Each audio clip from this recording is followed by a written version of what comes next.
So I'm Mrs. Hickman, and today I'm going to be talking about limits. This is super important in calculus, as everything you're going to be dealing with is going to be dealing with limits. So it's going to be important to understand how to use them in your studies. So let's go ahead and get started. Okay. Okay. So limits. Okay. So far, you should know now that x and y are interrelated, where on a graph x is the independent variable and y is a dependent variable. Okay? Before we go into limits though, let's talk about average and instantaneous speed. Okay? Okay? So, average velocity of a moving body during an interval of time is found by dividing the change in distance or position by the change in time. Okay, so as you can see, this is the same as the slope. So, T naught and S naught, that's just how you pronounce it. So, it just represents the initial condition. Instantaneous velocity is velocity that happens at a point. So, like T equals 5. Rather than what's the speed from 0 seconds to 5 seconds. Okay, so that's the difference between instantaneous and velocity. It should be about the same as average velocity when the time interval keeps decreasing. So if you go from 0 to 5, 1 to 5, 2 to 5, 3 to 5, 4 to 5, 4.5 to 5, 4.9 to 5, it's going to be very, very close to the instantaneous velocity the closer your difference is to t. Okay? So let's do a little bit of recap on lines. Okay? So let's say I want you to plot 216 on a graph. Okay? Easy enough. XY plane. There's 2. And here is 16. Okay, so 216. Easy enough, so that is our point 216. Okay? Now let's go up a level in algebra. Okay, so I have this equation, f of x. So I have f of x equals x squared plus 3x plus 6. Okay? So I'm going to relate another way where this is 216. So let's go ahead and plug in 2 here. So f of 2 is going to be 2 squared plus 3 times 2 plus 6. So that's going to be 4 plus 6 plus 6. So 12 plus 4 is 16, okay? So this also represents a point of 216. Again, this is just relating x to y, okay? So that you know how to do this with a table of values. And this graph looks something like this. It's probably crossing somewhere on it. So it's going to be a parabola.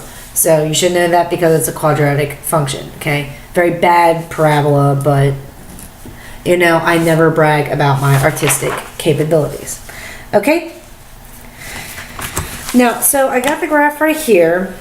So I'm going to graph it and show from both sides as x gets closer and closer to 2, it nears 16. So this is reiterating that x and telling us where to look at y. Okay? So if we zoom in here,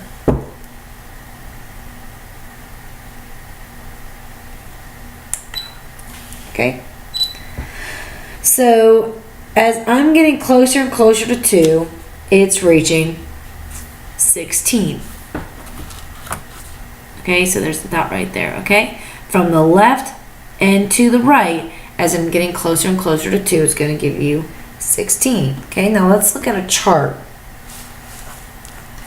Okay, so here are numbers a little bit left of it. So if you would put in, you can go in and, so let's put this in the graphing calculator. So our equation was x squared plus 3x plus 6. Okay, so it's not going to show the whole graph. Okay, so let's find values that are a little bit left. So we're going to start at this 1.9 right here. So if I put in 1.9, so just hit trace on your calculator, 1.9, okay, that gives me 15.31. So here, let me fix my window. Let's do X-min, we'll do 0 to 20. Okay, so you can see it a little better. Okay. So let's put in our 1.9. Okay, so we're going to see what the graph is going to do a little bit left of 2, okay?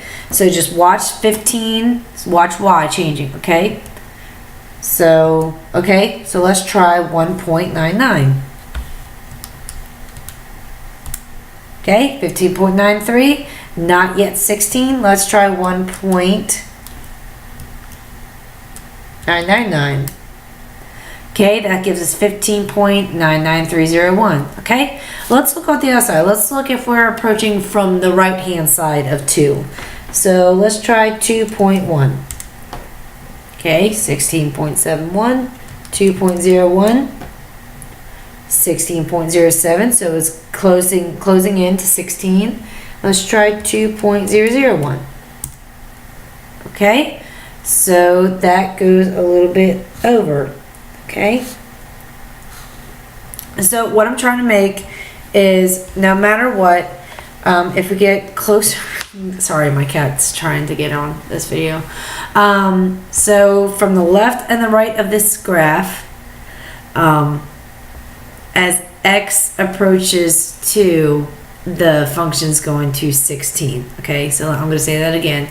So as x approaches 2 on the left and the right hand side of the graph, y, or f of x, is approaching 16. Remember that y equals f of x, okay? So I gotta move my kitty. Okay. Okay. Okay, so we can conclude now, so now we're getting the limit. So we conclude that therefore the limit as x approaches 2 of x squared plus 3x plus 6 is going to be 16, okay? So it approaches from the left and to the right is going to be 16. Now the great thing about limits that we haven't seen yet is it gives us a y value for even undefined x values. So if there was a hole here, so let's say, that's not factorable. So if this was a hole, which it's not, okay, the limit as x approaches 2 of that function would still be 16. Okay, so that's the great part about limits. So now we can define a y that was undefined before.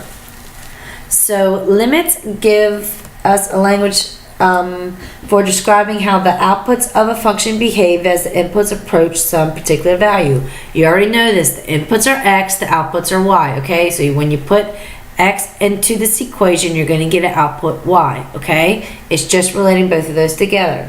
So if the value of f of x can be made as close as we like to L by taking the values of x sufficiently close to a but not equal to a, okay, but not equal to a, that would be like the left and the right hand limit. The limit as x approaches a of f of x would equal L is a way include to behavior of y where x is undefined by looking at values close to the undefined x. So therefore, the limit as x approaches 2 of x squared plus 3x plus 6 equals 16. So, and that's how I'm writing it. So the limit as x approaches 2 of this equals 16. Okay. Well, the limit of f of x as x approaches is equal to L. Well, L is the y value of the function, okay? Okay, so let's do one-sided and two-sided limits. So one-sided limits. So sometimes we need to distinguish distinguish between what happens to the function just to the right of a and just to the left of a. Okay, so let's look at this piecewise function. So the limit as x approaches A. So if you see a little minus sign, that just means it's approaching from the left. If you see a positive sign, that means it's approaching from the right. Okay? So we're going to do an example here. So the limit as x approaches a to the left of f of x is going to be 2. Okay, so here's a. I'm approaching it from the left. And it's going to be at y equals 2. Okay, notice it does not have to be closed. Okay, now I'm going to approach from the right. So there's a. I'm going to go to the right of a. So as the limit of f of x approaches a from the right, it's going to y equals 1. Okay? Two-sided limits. So they exist at a if both the left and the right side of the limit exist at a and have the same value. Okay? So this would not be an example of a two-sided limit because this number and this number is not the same. Okay? And this is a very important content area in calculus as well. Two-sided limits. Okay? You'll be seeing that when we get to continuity as well. Very important. So, okay, so the limit as x, so they both have to equal, oh, that's all that is saying. Okay, so see the same a, they have the same output value, same a, same output value, so that's going to equal the whole limit.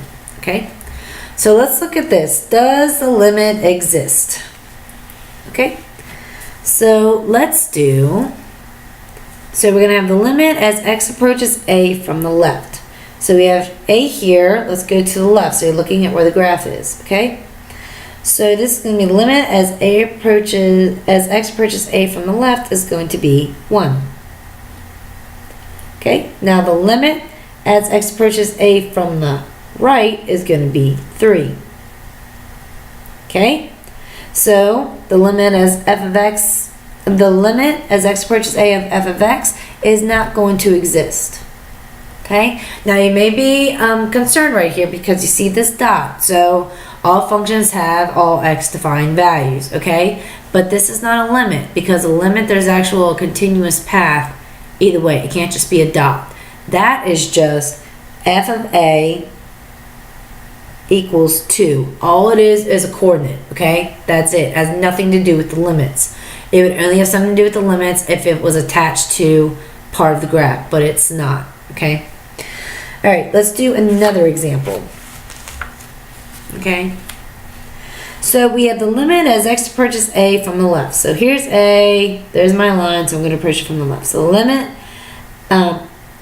as x approaches a from the left of f of x is y equals 1.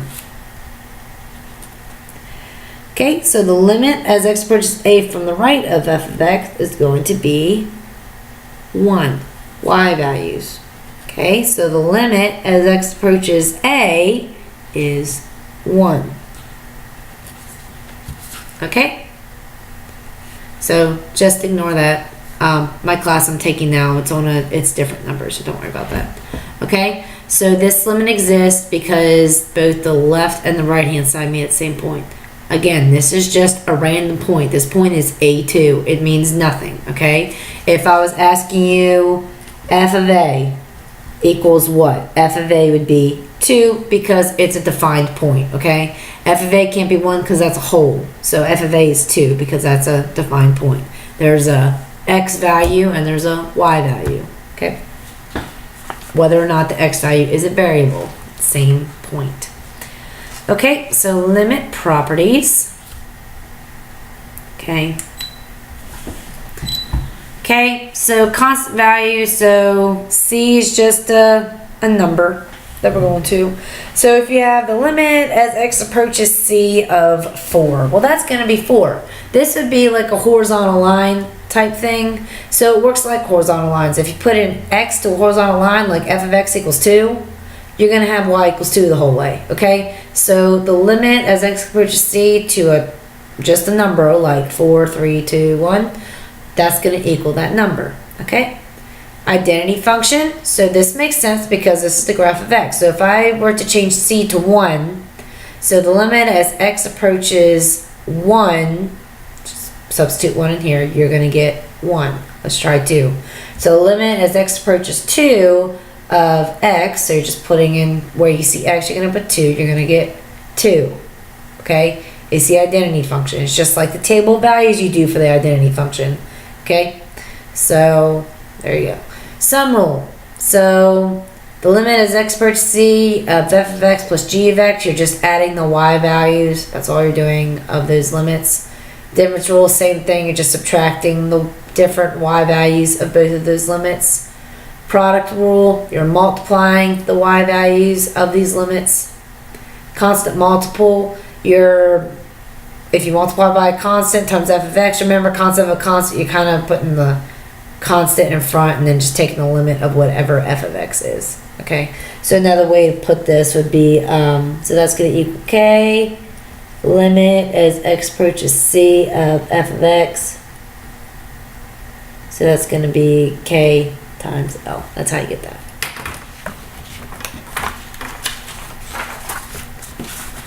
Okay, the limit of a constant times a function is the constant times the limit of the function. So that's what I just went over when I did that. Quotient rule, so same thing with multiplication, you're just kind of doing, okay, so there's my function over another function, so it's going to be that y value of the function over that y value of the function. Okay.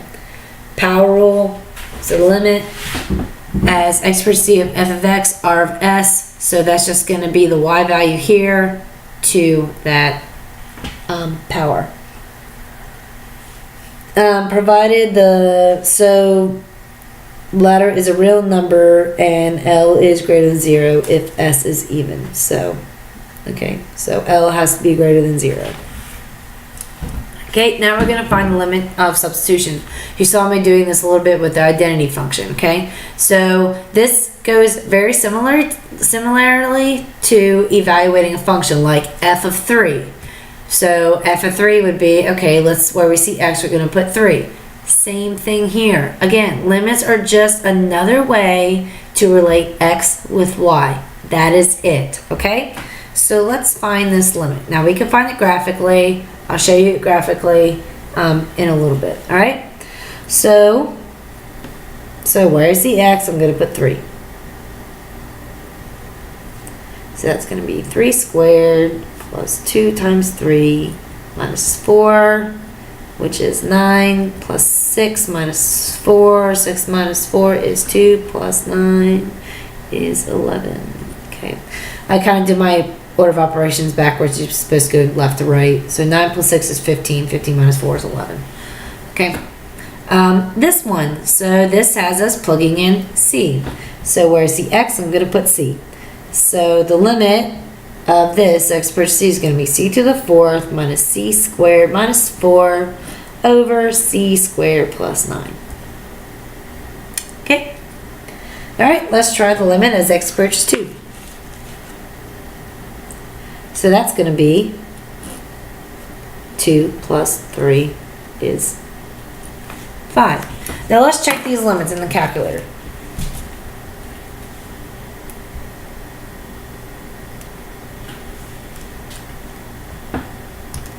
Okay, so our first one is x squared plus 2x minus 4.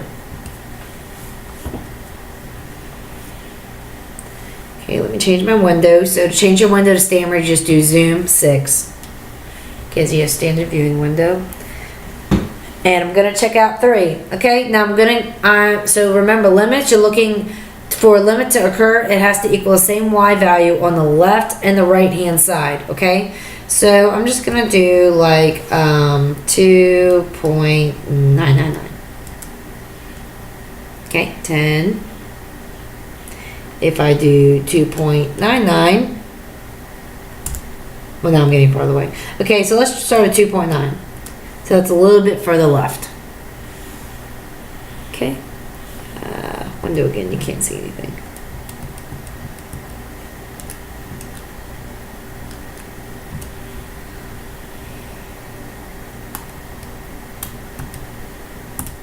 Okay, so 2.9. Okay, 10.21, we're going to try to get 11 from that side. 2.99, 2.999. Okay, So your number is increasing to 11 on the left-hand side. Okay? It's getting closer and closer and closer to it until you get that.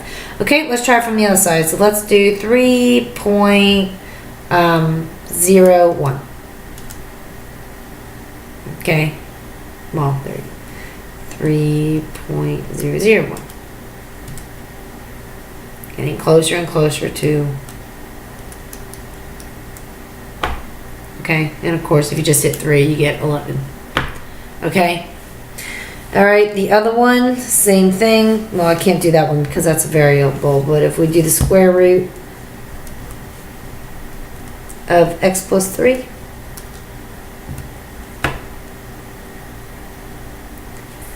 at what, 2? You get 2.23, which most likely is square root of 5. Okay, 2.236. Okay, 2.236. Okay, so that is all I'm going to do for tonight. So I hope y'all have a great evening. Good night.